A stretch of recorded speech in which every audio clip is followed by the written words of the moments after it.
Antes de arrancar, uno es como que empieza a atar conceptos de lo que venimos viendo en este rato, ¿no? Y escucha lo que dice Eduardo Sierra respecto al clima y dice, bueno, este ciclo seco, pero también representa, me parece, una oportunidad si la vemos, ¿no? Hace un ratito hubo uno de los integrantes que era de Formosa. Yo tengo un paradigma especial, 3 ríos, agua, uno que podría circular, podría llevar tonelada de carne a $5.000 de tonelada, megatérmicas, acuicultura, frutas tropicales, 4 veces más grande que Israel, creo que acá lo he dicho porque es una cosa que me sorprende enormemente, y la posibilidad de crear valor agregado, marcas y sacarla hasta por un puerto. De 23 provincias es la más pobre y la que más subsidios tiene. Entonces, viste, cuando decís, no es una cuestión de ciclo climático, sino de ciclo de la bocha. Por eso me parece que es interesante lo que vos nos vas a contar porque se ata mucho a esto, ¿no? Cómo vamos adaptando el valor de estos campos que son únicos, ¿no? También a lo que viene, más allá del clima, a lo que viene hacia adelante en desafíos productivos y en mercados, ¿no? Esta te dejo mi inquietud. Gracias. Bueno, muchísimas gracias, Ricardo. Muchas gracias a la Cámara por la convocatoria, en especial a Federico por la invitación. Bueno, la idea entonces de hoy es un poco plantear este desafío de cómo Argentina se para frente a un contexto de creciente incertidumbre. O sea, no voy a descubrir la pólvora al comentarles que el mundo es un lugar cada vez más complejo. Quizás lo sentimos así porque tenemos cada vez más información y precisamente lo que mide este índice es las veces que la palabra incertidumbre o sus sinónimos salen en la prensa en todos los medios del mundo. Y como vemos, el pico más alto obviamente fue la crisis acaecida por el COVID-19, pero desde ya hace unos años estamos viendo cada vez más fenómenos, hechos, sucesos que tienen impacto sobre la producción y el comercio de productos agroindustriales. La idea es hacer un recorrido por los principales que van desde la crisis de Lehman Brothers, que catapulta a una crisis económica global y que sucede justo en un momento, en un contexto de gran sequía, como Eduardo mencionaba recientemente. Después tenemos, obviamente, la cuestión relativa al cambio climático, también mencionada en la charla anterior, que empieza a tomar parte, a tomar color con lo que es el Acuerdo de París, donde todos los países llevan compromisos de reducción de emisiones que tienen efectos sobre la forma en que producimos actualmente. Esto también tiene relevancia en lo que es la gobernanza global. Vemos la Organización Mundial de Comercio, que es el ámbito donde se discuten las reglas multilaterales de comercio, que se encuentra estancada ya hace varios años. La aparición de los Objetivos de Desarrollo Sostenible, una nueva hoja de ruta hacia 2030 de cómo el mundo debe producir y consumir. El Brexit y todos los intentos de desfragmentación que empiezan a verse a lo largo del mundo. La peste porcina africana, que tuvo un impacto notable sobre China, más del 50% de su stock porcino se vio mermado, con su correlato en la compra de feed y el cambio por otro tipo de proteínas. La llegada de Trump al gobierno, cortando lazos con muchos países del mundo y comenzando conflictos comerciales como por ejemplo con China. El acuerdo entre Mercosur y la Unión Europea, esto creo que año tras año podemos hablar sobre este acuerdo y sigue todavía estando en agenda, sigue estando todavía en discusión. Vamos a ver si hay posibilidad de cierre o no del mismo. Y después la llegada del COVID, obviamente, que puso una lupa y una fuerte presión sobre el sector. Recuerden ustedes que el sector agrícola y el sector de salud fueron los dos sectores considerados esenciales y que siguieron trabajando a lo largo de toda la pandemia para seguir abasteciendo al mundo de alimentos y materias primas. Y una de las respuestas que viene después de la crisis sanitaria es el Pacto Verde Europeo, una nueva forma de producir desde Europa para el mundo, con distintas iniciativas de la granja a la mesa o iniciativas como deforestación. Y cuando pensábamos que nada podía seguir sumándose a todo esto, llega el conflicto que aún subsiste entre Ucrania y Rusia, la guerra de Rusia y Ucrania, con un fuerte impacto sobre distintos productos, por ejemplo, el caso de los precios del petróleo, el caso de los fertilizantes y demás. Todo esto poniendo un fuerte presión sobre lo que es la seguridad alimentaria. Hoy Eduardo mencionaba los precios. Hay que estar del otro lado también del aumento de precios, que tiene que ver con la cuestión de seguridad alimentaria, la regulación que les mencionaba sobre deforestación, las distintas cumbres de cambio climático que conllevan nuevos y diferentes compromisos cada año, son cumbres anuales. El potencial conflicto geopolítico entre China y Estados Unidos, que puede seguir escalando incluso más por la situación en Taiwán. Y por último, el ingreso de Argentina a los BRICS. ¿Por qué quise hacer este raconto de un montón de sucesos, hechos a lo largo de todos estos años? Bueno, porque todo esto tiene impacto sobre la forma que producimos, la forma que consumimos, la forma que comerciamos. Y el problema de todos estos hechos y sucesos es que se van solapando uno sobre el otro. No es que aparecen un año y vuelven a desaparecer, sino que año tras año se van sumando y generan mayor complejidad. Entonces, yo me voy a detener solamente en 5 de estos factores, que son seguridad alimentaria, comercio, la cuestión de la geopolítica, obviamente, la sostenibilidad y el cambio climático, y finalmente la cuestión de la gobernanza. Y a lo último vamos a tratar de dar una respuesta desde Argentina. ¿Cómo se para Argentina frente a estos desafíos cada vez más relevantes y con mayor impacto? Entonces, vamos con el que mencionaba recién de seguridad alimentaria. Hasta 2014, los esfuerzos globales para la reducción de la seguridad del hambre en el mundo habían sido muy positivos. Hasta ese año se venía reduciendo año tras año las personas que sufrían hambre en el mundo, llegando hasta un porcentaje del 7,7%, que todavía es un número muy alto si tenemos en cuenta que a 2030 está previsto llegar, o se proponía llegar, al hambre cero. Pero a partir de ese momento, este indicador empieza a revertirse. Tiene su punto quizás más álgido con la pandemia y el conflicto en Ucrania, y ahora empieza a estabilizarse en torno al 9,2% aproximadamente, que esto, traducido en números, traducido en personas, son 735 millones de personas que sufren hambre en el mundo. La discusión ¿es por falta de alimentos o es por una cuestión de ingresos? Yo me inclino claramente por la segunda. Estamos en un contexto de precios internacionalmente récord. Fíjense, este es el índice de precios FAO. En la década del 70, los precios récord hasta este momento, que ya han sido superados por la pandemia, por el conflicto en Ucrania, y que empiezan a normalizarse en cierta medida. O sea, estamos en precios relativamente más bajos que el año pasado, pero todavía por encima de los niveles previos a la pandemia, para todos los productos. Ahora, la forma en que se revelan los precios es a través del comercio. ¿Qué está pasando con el comercio en el mundo? El comercio en el mundo sigue creciendo, el comercio total de bienes sigue creciendo, pero a una menor tasa.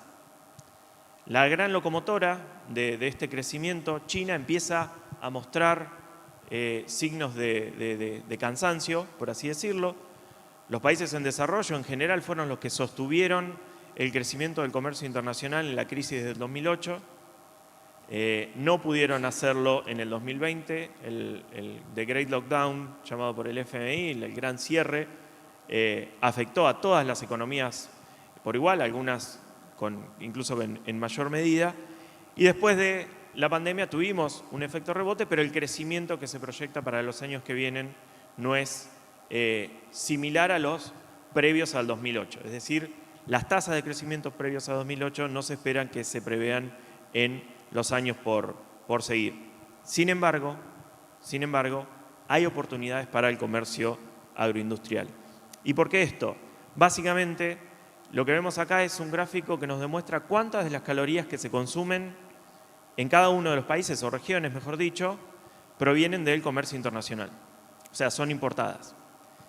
Aproximadamente 1 de cada 5 calorías que se consumen provienen del comercio en la mayoría de las regiones. Estamos hablando de África subsahariana, sudeste de Asia, Europa, incluso Latinoamérica y algunos países de Asia. Es menor en la medida en Norteamérica, pero es mucho mayor en la región del norte de África y el noreste, que está por encima del 60%. Esto habla de una gran dependencia de ciertos países del comercio agroindustrial para abastecerse de los alimentos. Y eso es lo que se proyecta para los años por venir. Son muy pocas las regiones que tienen el potencial para autoabastecerse, es decir, para producir todo lo que necesitan consumir. Estamos hablando de algunos países de Europa y Asia Central, Norteamérica, y fíjense, Latinoamérica y el Caribe, que es donde estamos parados. La última barra, la barra azul, da cuenta que nuestra región, y con el foco muy grande puesto en el cono sur, es el principal abastecedor, o ya es el principal y va a seguir siendo el principal abastecedor de alimentos y commodities y materias primas en los años por venir, porque el resto de las regiones ya se encuentran en momentos donde no pueden seguir avanzando, tanto en lo que es área agrícola como en aumento de productividad. Entonces, ahí ya empezamos a ver alguna oportunidad. Y también lo que empezamos a ver es cómo cambia la agenda de los grandes jugadores globales en el comercio internacional. La Unión Europea pierde relevancia, Estados Unidos también pierde relevancia y empiezan a aparecer jugadores como es el caso de China, como es el caso de Indonesia, el caso de India, donde el factor poblacional es muy, muy relevante. Y acá es cuando deja de andar el... Ahí está. Esto es a lo que me refería con el factor poblacional. O sea, vemos en el continente asiático donde se encuentra el mayor núcleo de población a nivel global, y desde abril de este año ya tenemos un nuevo país más poblado del mundo. Estamos hablando de India. India ya superó a China en cuanto a población global, pero India no es China. China ya es un país preeminentemente urbano. Más del 70-75% de la población en China vive en ciudades. Distinto es el caso de India, donde el 60-65% de su población todavía vive y depende del ámbito rural. Entonces eso es algo que tenemos que tener presente al momento de decir con quién queremos asociarnos, a quién queremos venderle productos y de qué manera hacerlo. Entonces, tenemos oportunidades en el comercio, tenemos los países hacia los que podemos apuntar, pero aparece en la ecuación la cuestión geopolítica. La cuestión geopolítica que implica preocupaciones vinculadas a la seguridad nacional en distintos países, y empiezan a aflorar distintos conceptos como el de friendshoring, nearshoring, que implican no necesariamente comerciar con el país que es más conveniente, sino con el que tengo algún tipo de relación o vínculo en cuanto a valores, o el que está más cerca. Ya el concepto de offshoring y enviar las fábricas de producción hacia destinos donde los costos son mucho más bajos, empieza a dejar de estar en agenda, y empieza a surgir el concepto de nearshoring, es decir, necesito tenerlo cerca, necesito poder controlarlo, necesito poder estar abastecido en cuanto a mi cadena de producción. Tenemos la guerra, obviamente, que es un impacto notable y que tiene un efecto expansivo muy importante sobre la cuestión de la geopolítica. Y cuando hablamos de geopolítica hablamos de conflictos comerciales también, porque la cuestión de la seguridad enseguida empieza a permear en otras agendas. La agenda comercial, por ejemplo, lo que empezamos a ver es el uso de medidas unilaterales para frenar el comercio. Cada vez están creciendo más este tipo de medidas respecto de lo que era en años anteriores, donde teníamos el recurso hacia la OMC que nos permitía en cierta medida mediar entre los distintos países y evitar el cierre del comercio. Eso cayó en desuso y la cuestión unilateral empieza a ser cada vez más relevante. Con un aspecto a tener en cuenta, la cuestión multilateral nos permitía discutir de igual a igual, por más que no tuviéramos el mismo poder relativo.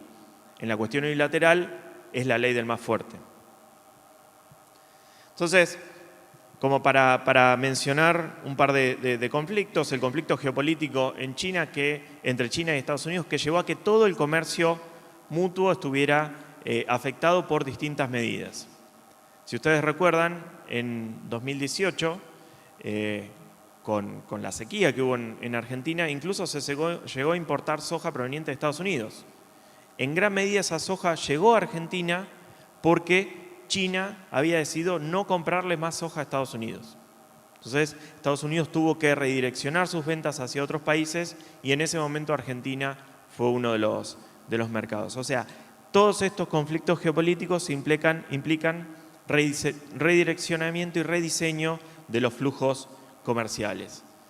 Más cercano en el tiempo, la guerra de Ucrania, en la cual vimos cómo los precios de los principales commodities volaban en los días posteriores a febrero de 2022. Vimos cómo aumentaban los aceites, sobre todo aceite de girasol, pero acompañaban el resto. Vimos el caso del trigo.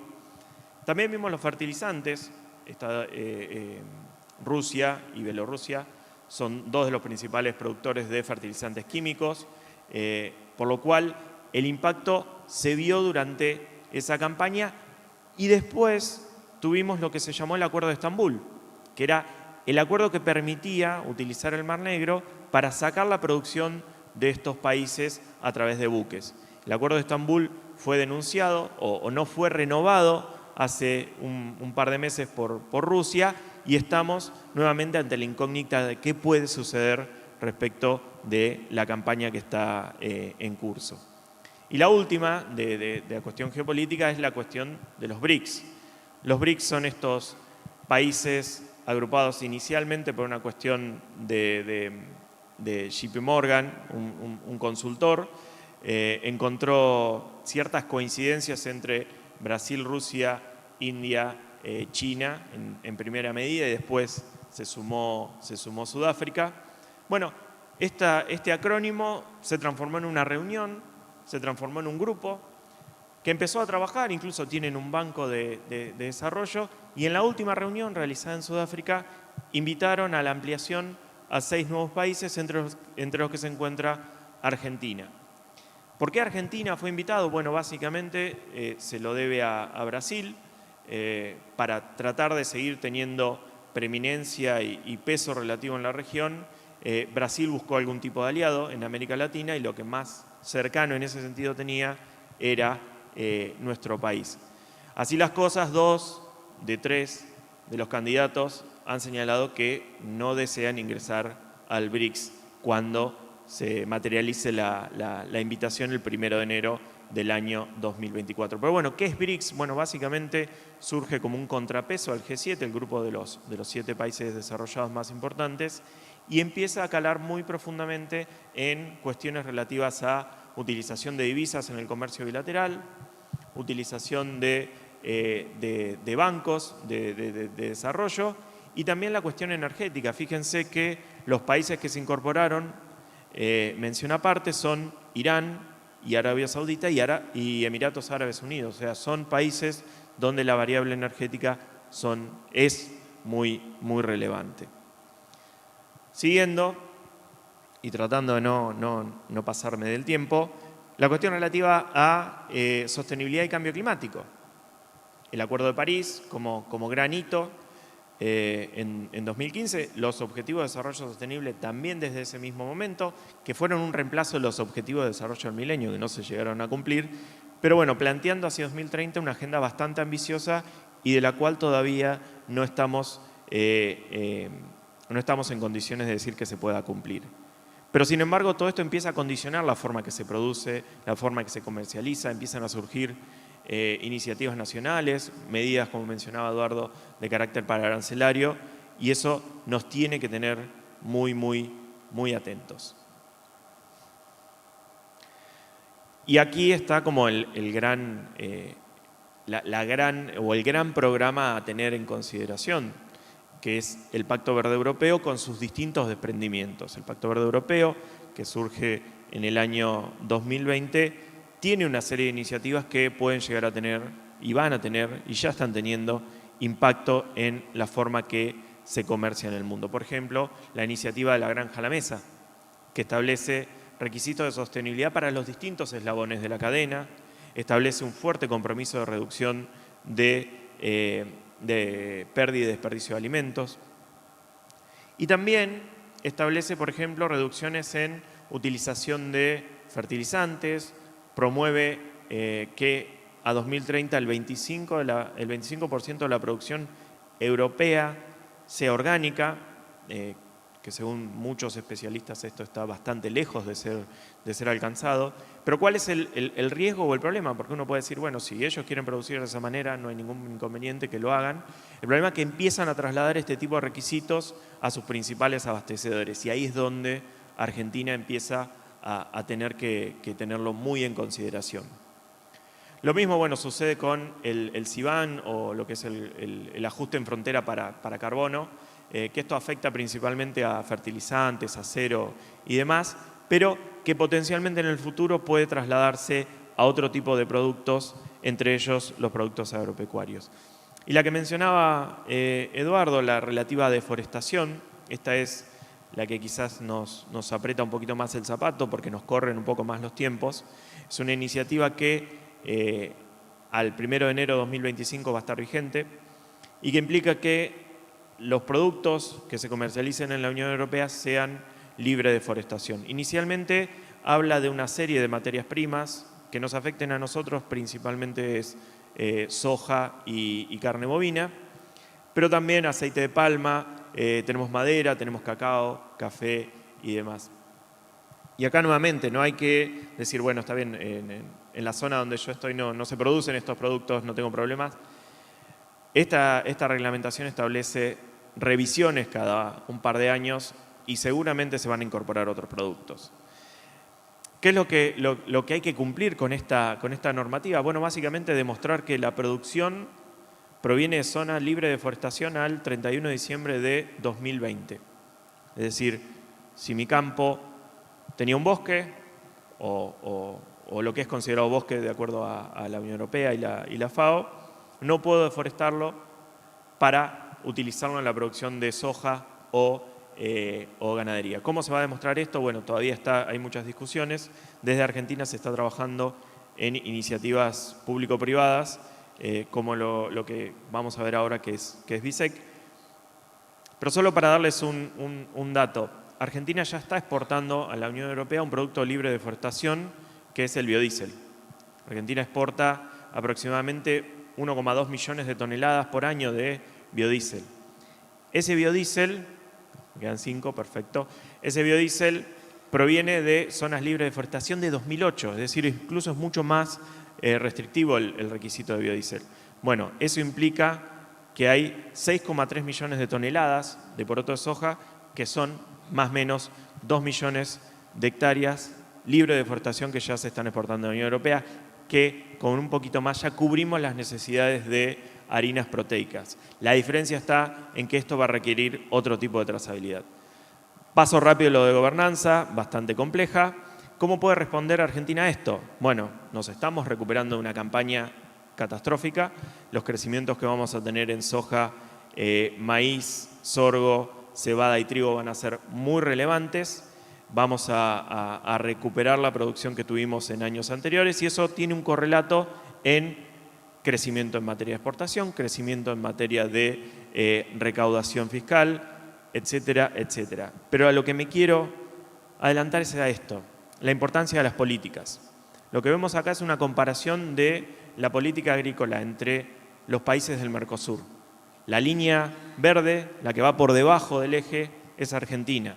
Esto es una medición del PCE, de la OCDE, que mide las transferencias desde el gobierno hacia los productores. En Argentina es a la inversa, dadas las retenciones, dados los ROE, etcétera, etcétera. Pero son 20 años de este tipo de políticas.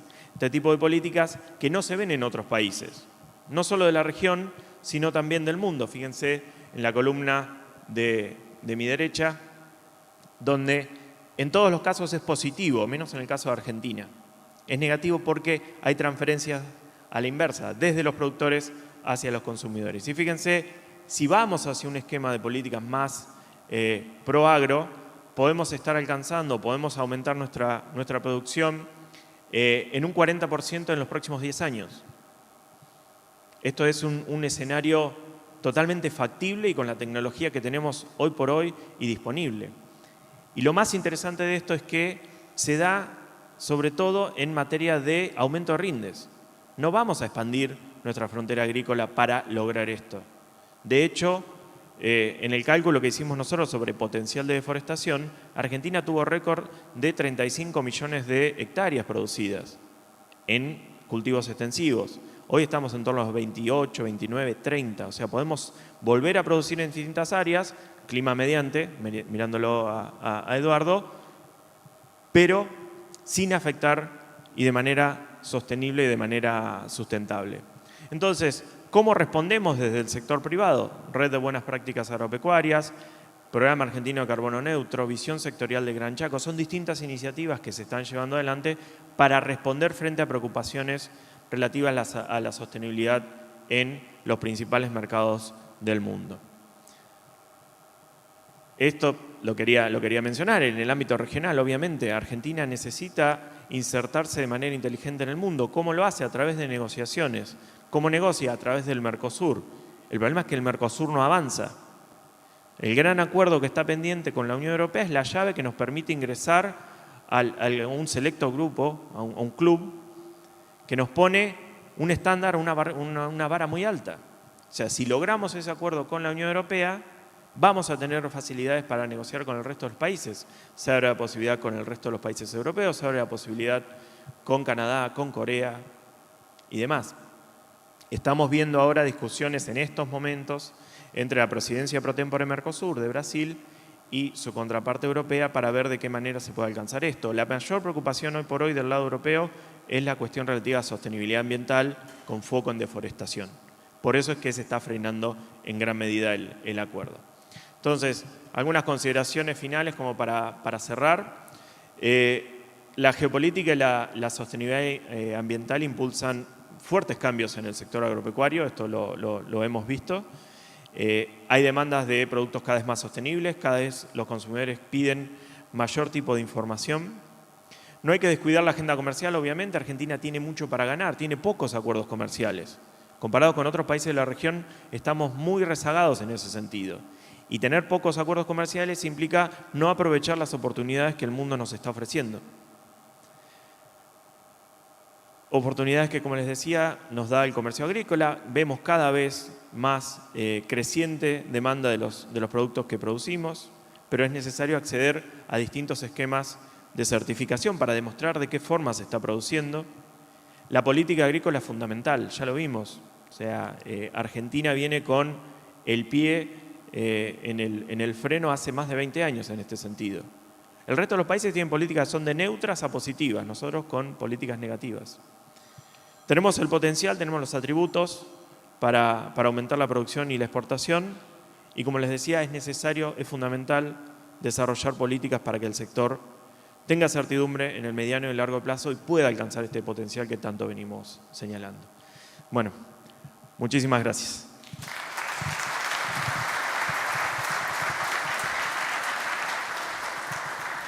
Impecable, muchísimas gracias. Angus, la raza líder. Más rodeos controlados, más cabañas evaluadas, más carne certificada, innovaciones tecnológicas, evaluación genética, eficiencia en la administración, más remates auspiciados y mayor presencia en exposiciones. Primer programa de evaluación genómica de la Argentina y Latinoamérica. En la Asociación Argentina de Angus cumplimos 100 años. Seguimos haciendo historia. Seguimos sumando innovación. Angus, la raza líder.